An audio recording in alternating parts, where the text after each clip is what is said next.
দেশে এখন গণমাধ্যমের ক্রান্তিকাল চলছে বলে মন্তব্য করেছেন সাংবাদিক নেতারা। সকালে জাতীয় প্রেস ক্লাবের সংবাদপত্রের কালো দিবস উপলক্ষে আয়োজিত আলোচনা সভায় এ অভিযোগ করেন তারা। সাংবাদিক দম্পতি সাগরনী হত্যাকাণ্ডের রহস্য উন্মোচন করতে অবিলম্বে এটিএন বাংলার চেয়ারম্যানকে আইনের আওতায় নেয়ারও দাবি জানান তারা। সাইদুল ইসলামের রিপোর্ট। ১৬ জুন সংবাদপত্রের কালো দিবস উপলক্ষে যৌথভাবে আলোচনা সভার আয়োজন করে বাংলাদেশ ফেডারেল সাংবাদিক ইউনিয়ন ও ঢাকা সাংবাদিক ইউনিয়ন।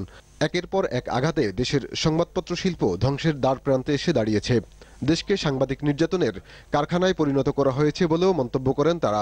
বাংলাদেশের মিডিয়াই নয়, বাংলাদেশে একটি ক্রান্তিকালের মধ্যে অত্যন্ত কঠিন এবং কঠোর সময় অতিক্রম। সাংবাদিকদের উপরে অত্যাচার কেন? দুঃশাসনের চিত্র যাতে জনগণের কাছে না পৌঁছায়, জনগণ যাতে দুঃশাসনের চিত্র না আনতে পারে।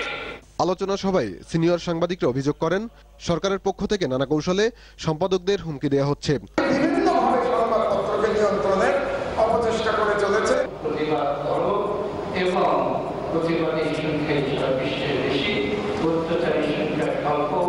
সাংবাদিক দম্পতি সাগররুনি হত্যাকাণ্ডের সুষ্ঠু তদন্তের জন্য এটিএন বাংলার চেয়ারম্যানের বিরুদ্ধে ব্যবস্থা নেওয়ার দাবি জানান বক্তারা।